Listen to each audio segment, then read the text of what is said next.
हम अकबर की राजपूत नीति के बारे में चर्चा कर रहे थे कि कैसे अकबर ने एक बहुत ही दूरदर्शी शासक था और उसने इस बात को समझा था कि वह अपने जो नीति है वो राजपूतों के प्रति उदारवादी रखे या उनका सहयोग ले, क्योंकि उसने इस चीज़ को महसूस कर लिया था कि बिना उनके सहयोग के, बिना उनके समर्थन के उसका जो शासन है वो ज़्यादा ना तो सुदृढ़ हो सकता है और ना ही उसकी नींव मजबूत हो सकती है।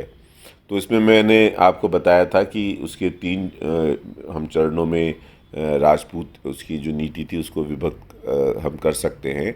तो अब हम पहले चरण की बात करेंगे कि पहले चरण में अकबर राजपूतों के प्रति उदार था।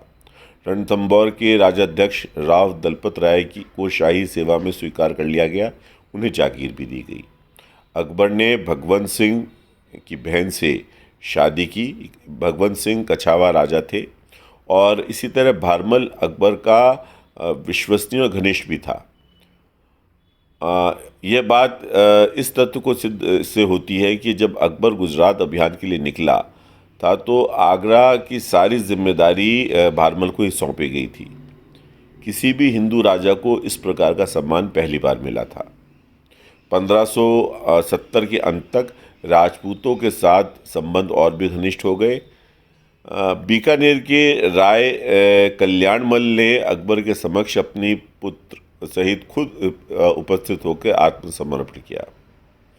इसी प्रकार जैसलमेर के रावल हर राय और कल्याणमल की बेटियों की शादी भी अकबर के साथ कर दी गई। दोनों राजाओं ने अपने इलाके में अच्छी तरह पैर जमा लिए और उन्हें शाही सेवा में शामिल कर लिया गया था। मुगल राजपूत संबंधों के विकास में अकबर का गुजरात अभियान एक महत्वपूर्ण स्थान रखता है। मैंने आपको पहले भी बताया था कि गुजरात को कंट्रोल करने के लिए राजपूतों के साथ संबंध बहुत महत्वपूर्ण थे। इस तरह व्यक्तिगत रूप से राजपूतों को सैनिकों के रूप में शामिल किया गया और पहली बार उनका वेतन निश्चित किया गया। इस प्रकार पहली बार राजपूतों को राजस्थान के बाहर नियुक्त किया गया और उन्हें महत्वपूर्ण कार्य सौंपे गए। अकबर को मेवाड़ की समस्या का सामना करना पड़ा। मेवाड़ के राणा व्यक्तिगत समर्पण के लिए तैयार नहीं थे और मेवाड़ के राजा महाराणा प्रताप और अकबर के बीच में हल्दी घाटी का युद्ध हुआ। ये आप इससे अच्छी तरह परिचित हैं कि लगभग सभी राजपूत शासकों ने मुग़ल सल्तनत की अकबर की का नेतृत्व उनके अधीन रहना स्वीकार कर लिया था, सिवाय मेवाड़ के। और इसके लिए एक संधि के लिए उन्होंने भेजा मानसिंह, राजा मानसिंह को, लेकिन महाराणा प्रताप ने उस संधि को मानने से या उनके अधीन होने के से स्पष्ट रूप से मना कर दिया और इस वजह से हल्दी घाटी का युद्ध हुआ।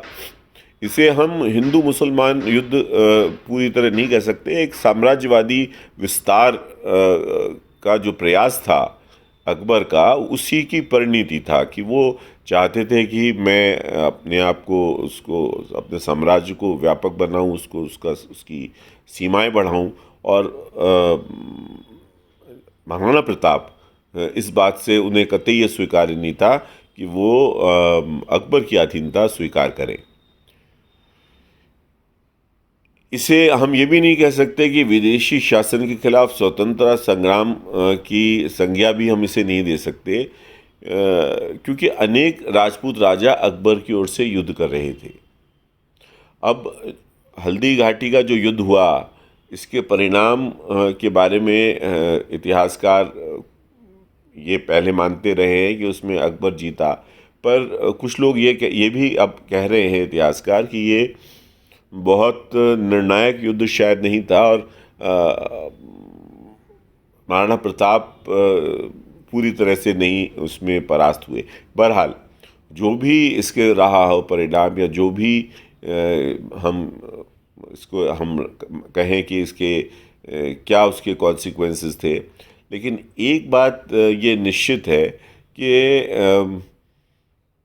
इस युद्ध के बाद या इस पूरे प्रसंग में महाराणा प्रताप ने जो स्टैंड लिया, जो अपने अपने जो उन्होंने अपने स्वाभिमान को अक्षुण्ण रखा, जो उन्होंने अपने किसी तरह का समझौता नहीं किया, उससे पूरे भारतीय इतिहास में महाराणा प्रताप का एक बहुत ही अनूठा स्थान है।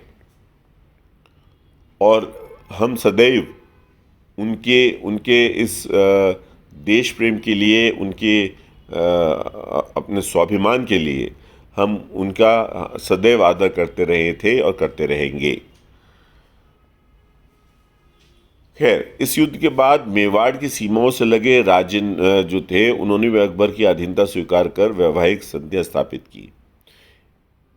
इन राज्यों का मेवाड़ के साथ नज़दीकी संबंध था, पर उन्होंने हमेशा इलाके की सर्वोच्च शक्ति का साथ ही देने की नीति अपनाई।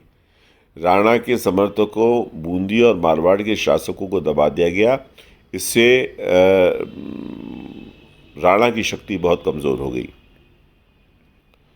और राजपूत अब उनके सहायक नहीं रह गए, बल्कि उनके मुगलों के साथ मैत्रीपूर्वक पूर्ण संबंध हो गए। किंतु दूसरे चरण के अंत तक अकबर की राजपूत नीति इस हद तक उदार नहीं थी कि जिसे मुस्लिम कट्टरपंथी धार्मिक वर्ग अस्वीकृत करे और या राज्य के मुस्लिम स्वरूप के लिए वो खतरा बन सके। तो इस तरह से हम ये कह सकते हैं कि 1580 तक का जो अकबर की जो राजपूत नीति थी, उसका हमने अभी चर्चा की, और आगे फिर हम अगले अपने लेक्चर में 1580 के पश्चात के उसकी नीति के बारे में चर्चा करेंगे।